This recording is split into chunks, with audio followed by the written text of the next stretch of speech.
ভালোভাবে এখানে দেখা যাইতেছে আম্মু ময়লা ময়লা মনে হচ্ছে আপনি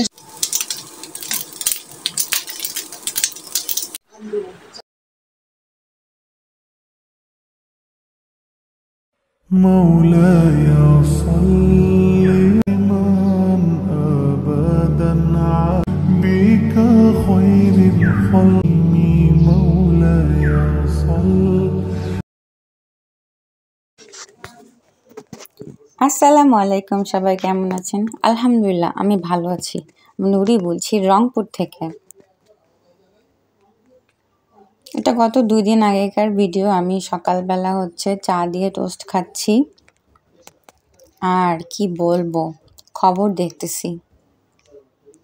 এখন আর নাটক দেখতেও ভালো লাগে না, সিনেমা দেখতেও ভালো লাগে না, মানে কোনো কিছুতেই কোনো শান্তি বা কি বলবো স্বস্তি আসে না, এরকম একটা পরিস্থিতি যাচ্ছে। তো তারপরে আমি গত দিনের পোলাও ছিল, আম্মু আমি বলছি যে আম্মু আমি পোলাও খাবো, ভাত খাবো না। তো আমি এরকম একটা ব্লগে দেখছি, একটা মেয়ে জাপানি মেয়ে ব্লগে ও কি করে, এরকম ডিমটা কাঁচাই ভাতের সাথে মাখায় নেয়। কিন্তু আমি তো চুলার মধ্যে নিয়েছি, তারপরে কেমন লাগতেছিল, তারপরে একটু লবণ দিছি, তারপরে একটু মরিচের গুঁড়া দিছিলাম মনে হয়, দিয়ে তারপরে ভাজে তারপরে ভাতটা খাইছি।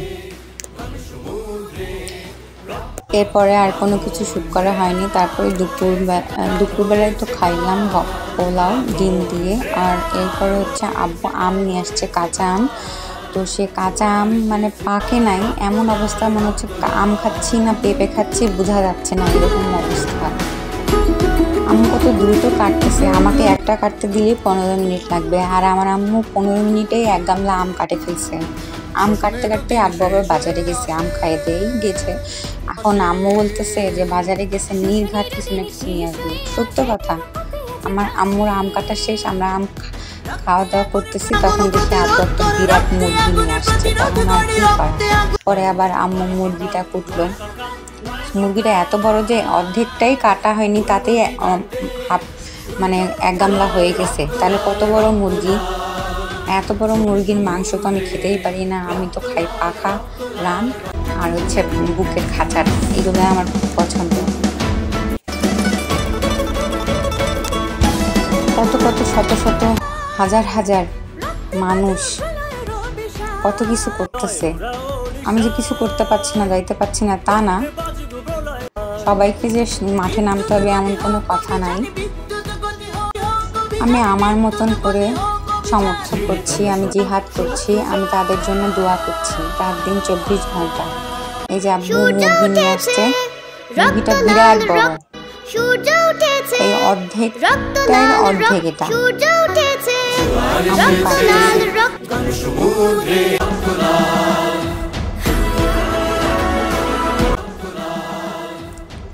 এই যে এখানে অর্ধেক করছে আম্মু, দেখতেছে যে কতগুলো হয়, মানে 4 ভাগ করছে, তার এই 2 ভাগ কাটা হচ্ছে এখন। এই যে এইটারে 2 ভাগ কাটছে, আর পুরো অর্ধেকটাই যে আরো আছে।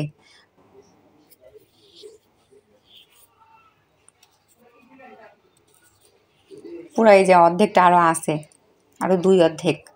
তো এরপরে এটা তার পরের দিন, মানে গতকালকে আগের দিন বৃহস্পতিবারে আম্মু লাচ্চার সেমাই ছিল। তো তাই আমি বলতেছিলাম যে আম্মু লাচ্চার সেমাই দুধ দিয়ে খাবো, দুধ দিয়ে খাইতে ভালো লাগতেছে না, তা আমার না করতেও ইচ্ছা করতেছে না। এই জর্দাটা আমার খুব পছন্দ, কিন্তু আম্মু যেটা করে সেটা আবার অন্যরকম। আম্মু আবার পানি দিয়ে করে, আমি আবার পানি দিই না, শুকনাই ভাজতে থাকি। ভাজার পর যখন একটু একটু লাল লাল হয়, তার উপর দিয়ে আমি চিনি ছিটাই দিই।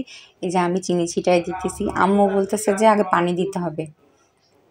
তা আমি পানি আম্মু যে দিল, এরপর আম্মু ভাজতেছে আমি আবার চিনি দিলাম, আম্মু আবার একটু পানি দিছে। এটা আবার শক্ত শক্ত হয় জর্দাটা, এটা খাইতে ভালো লাগে না, আমার ভালো লাগে ঝুরাটা। পরে আম্মু বললো সব দিনই একই খাইতে হবে নাকি, আর মাঝে মাঝে আলাদা আলাদা জিনিসও খাইতে হয়। তা আমি করেন, আপনাকে তো করতে মানা করি নাই। তারপরে আম্মু করলো, অনেকক্ষণ ধরে ভাজছে আম্মু। কেমন জানি লাগতেছিল, ফোনে কালার বোঝা যাচ্ছিল না, কিন্তু বাস্তব ব্যবহার কালারটা ভালো বোঝা যাচ্ছিল। তো আমি আম্মুকে বলতেছিলাম, আম্মু কেমন জানি ময়লা ময়লা কালার লাগতেছে, মনে হচ্ছে আপনি ময়লা ভাজতেছেন, এরকম বলতেছিলাম আম্মুকে।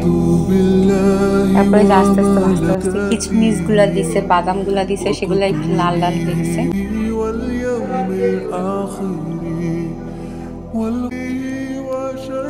তো এরপরে হচ্ছে চা বানায় নিছি। আমার আগের ব্লগ দেখলে সবাই বুঝতে পারবে যে আমি চা নাস্তা একসাথে নিয়ে বসি। তো আমি হচ্ছে আম্মু নিচে বাজারে গেছে, আমি হচ্ছে চা আর হচ্ছে এই লাচ্চাটা একসাথে নিয়ে বসে খাবো। এই যে ফাইনাল লুক এটা আসছে। আমি ঝরঝরা করে নিয়েছি আমারটুকু, আমার ওরকম ভিজা ভিজা খাইতে ভালো লাগে না, আমার এই ঝরঝরা চানাচুরের মতন এটা খাইতে বেশি মজা লাগে। এই যে এক চামচ দুটা খাচ্ছি আর একটু করে চা খাচ্ছি।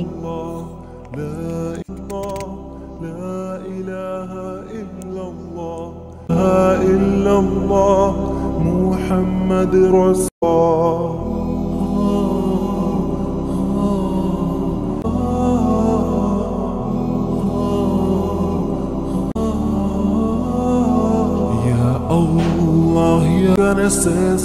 এরপরে এটা হচ্ছে গতকালকে আম্মু সন্ধ্যার সময়, মানে সন্ধ্যা বলতে হচ্ছে আসরের নামাজের পরে রুটি বানাচ্ছে দেখতেছি। তাই আমি গেলাম, যাই আমি ভাজতেছি, বললাম যে আম্মু আমি ভাজি দেন, আপনি বানান।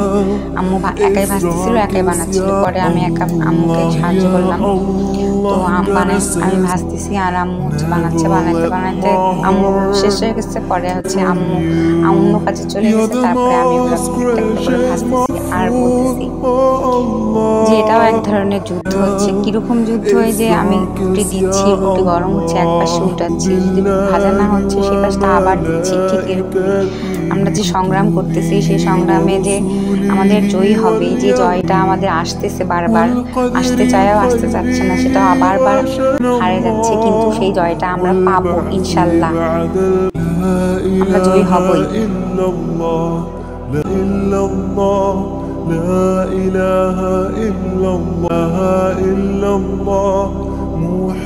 সবাই যে যেখানে আছেন, যে যেখানে আছেন, আল্লাহ সবাইকে ভালো রাখুক, হেফাজত রাখুক, হেদায়েত করুক। সবাই ভালো থাকবেন, সুস্থ থাকবেন, দেশকে ভালোবাসবেন। আল্লাহ হাফেজ।